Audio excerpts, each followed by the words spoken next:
Welcome back to LEGO Animation School, hosted by me, One the Stud. Today we're going to go into shooting.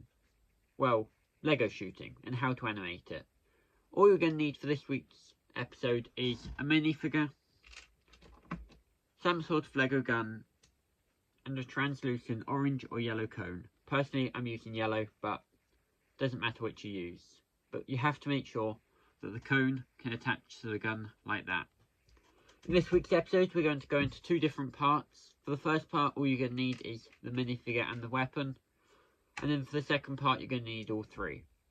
For this week's episode, you're also going to need the basic setup we discussed in episode 1. So go check it out if you haven't learned it already. Well, that's about all I need to tell you right now. So let's get right into the video. So for the first animation, as I described, you're going to need the minifigure and the weapon. You're going to start off with the weapon in the minifigure's hand and stand it on the base plate in view of the camera, just like this. Let me remove my stand for now.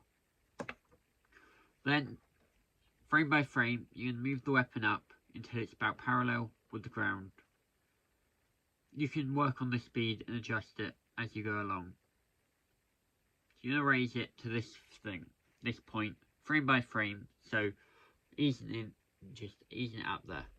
And then you're going to raise the weapon again slightly.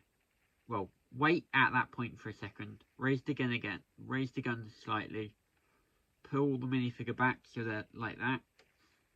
Then you can lean the minifigure forward again, and then lower the gun to parallel again, and then do that, and then raise it and push the minifigure back again, and then lower it like that.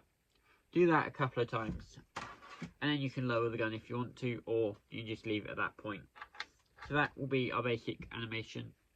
So let me just show you an example right now. So that's the advanced level. Overall pretty happy with it, but again I'd recommend leaving it at the neutral setting for a moment or two after firing.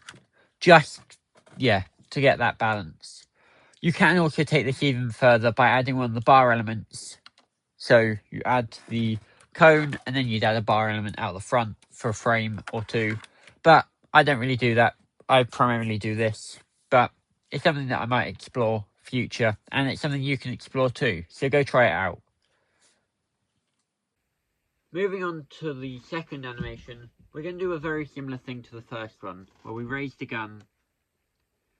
And then when we're at this point, as we raise the gun again and lean the minifigure back, we're going to add the cone.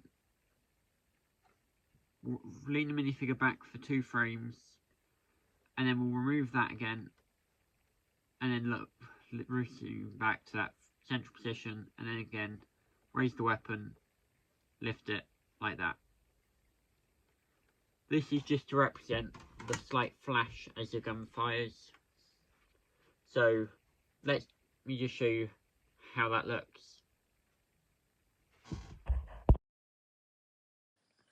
So that's the advanced level. Overall pretty happy with it, but again I'd recommend leaving it at the neutral setting for a moment or two after firing.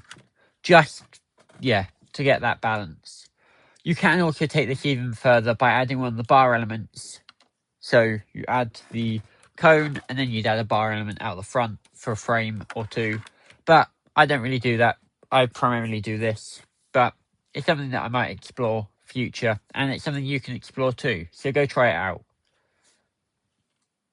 Thank you for watching this week's video. If you want to learn how to animate flips, check out next week's video. And don't forget to like, comment and subscribe so you don't miss it.